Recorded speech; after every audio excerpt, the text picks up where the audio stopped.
പുതിയൊരു വീഡിയോയിലേക്ക് എല്ലാവർക്കും ആർദ്രവുമായി സ്വാഗതം. നമ്മൾ വീഡിയോ ചെയ്യുമ്പോൾ വീഡിയോയ്ക്ക് താഴെ പലരും കമൻ്റായിട്ട് ചോദിക്കാറുണ്ട്, കളങ്കാവൽ അതുപോലെ ബബ്ബ എന്ന ചിത്രത്തിൻ്റെ കളക്ഷൻ എത്രയായി എന്നുള്ളത്. കൃത്യമായിട്ടുള്ള വിവരങ്ങൾ ഇതിൻ്റെ രണ്ടിൻ്റെ പുറത്ത് വരുന്നില്ല എന്നുള്ളതാണ് വളരെ രസകരമായ കാര്യം. അങ്ങനെ ബബ്ബ ഇന്നലെ കളക്ട് ചെയ്തത് 23 ലക്ഷം രൂപയാണ്. മോഹൻലാൽ, ദിലീപ് രണ്ടുപേരൊന്നിച്ച ധ്യാൻ ശ്രീനിവാസനും വിനീത് ശ്രീനിവാസനും ഒക്കെ നിറഞ്ഞാടിയ ചിത്രം, ധനഞ്ജയ് ശങ്കർ സംവിധാനം. ഈ ചിത്രത്തിൻ്റെ ഇന്നലത്തെ കളക്ഷൻ, കേരള കളക്ഷൻ നമ്മൾ നോക്കുമ്പം 23 ലക്ഷം രൂപയാണ് കളക്ട് ചെയ്തിരിക്കുന്നത്. അങ്ങനെ കേരള കളക്ഷൻ ഏകദേശം 26 കോടിയിലേക്ക് എത്തുന്നു. ഇന്നും ഈ രീതിയിലുള്ള കളക്ഷൻ തന്നെയാണ് നമ്മൾ പ്രതീക്ഷിക്കുന്നത്. വേൾഡ് വൈഡ് കളക്ഷൻ കൃത്യമായിട്ടുള്ള വിവരങ്ങൾ പുറത്തു വരുന്നില്ലെങ്കിലും 48 കോടിക്ക് മുകളിലുള്ള കളക്ഷൻ കിട്ടി എന്ന് തന്നെയാണ് നമ്മൾ പ്രതീക്ഷിക്കുന്നത്. ചിലരൊക്കെ 50 കോടിക്ക് മുകളിലായി എന്നൊക്കെ പറയുന്നുണ്ട്. അപ്പം ഇതിൻ്റെ വേൾഡ് വൈഡ് കളക്ഷൻ കൃത്യമായിട്ട് അറിയാതെ നമുക്കതിനെപ്പറ്റി കൃത്യമായിട്ട് വിവരം കിട്ടില്ല. ഏതായാലും 50 കോടി പിന്നിടും എന്ന് തന്നെയാണ് നമ്മളും പ്രതീക്ഷിക്കുന്നത്. മമ്മൂട്ടി വില്ലനായി വിനായകൻ നായകനായ ചിത്രം, ജിതിൻ കെ ജോഫ് സംവിധാനം ചെയ്ത ചിത്രമാണ് കളങ്കാവൽ. മമ്മൂട്ടി ആദ്യമായിട്ട് 100 കോടി എത്തുന്ന ചിത്രമായിരിക്കും ഇത് എന്ന് പലരും പ്രതീക്ഷിച്ച ചിത്രം തന്നെയാണ് കളങ്കാവൽ.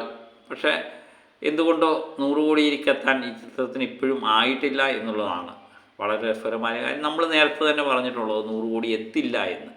അത് ശരിവയ്ക്കുന്ന കണക്കുകൾ തന്നെയാണ് പുറത്തു വരുന്നത്. ഇതിൻ്റെ കൃത്യമായിട്ടുള്ള വിവരങ്ങൾ പുറത്തു വരുന്നത് കൊണ്ട് ഇത് ഏകദേശം 37 കോടിക്ക് മുകളിലാണ് കേരള കളക്ഷൻ പ്രതീക്ഷിക്കുന്നത്.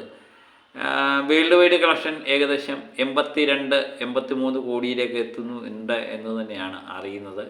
അതും കൃത്യമായിട്ടുള്ള വിവരങ്ങൾ പുറത്തു വരുന്നില്ല. ഏകദേശം കളങ്കാവൽ എന്ന ചിത്രം 90 കോടി കടക്കുമോ എന്നുള്ളത് സംശയകരമായ കാര്യമാണ്. 85 കോടിക്ക് മുകളിൽ ഈ ചിത്രം റിലീസിങ് അവസാനിപ്പിക്കാനാണ് സാധ്യത. ജനുവരിയിൽ ഈ ചിത്രത്തിൻ്റെ OTTയും പ്രഖ്യാപിച്ചിട്ടുണ്ട്. അപ്പം സാരമായ കളക്ഷനൊന്നും ഇല്ലാതെ ഇനിയും ചിത്രം അവസാനിക്കാനാണ് സാധ്യത. അങ്ങനെ മമ്മൂട്ടിയുടെ വളരെ പ്രതീക്ഷ നൽകിയൊരു ചിത്രമായിരുന്നു കളങ്കാവൽ.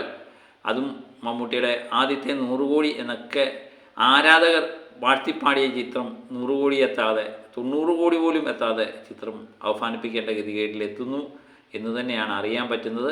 അങ്ങനെ ബബ്ബ, കളങ്കാവൽ ഈ 2 ചിത്രങ്ങൾ തിയേറ്ററിൽ ഇപ്പോഴും ഓടിക്കൊണ്ടിരിക്കുന്നുണ്ട്.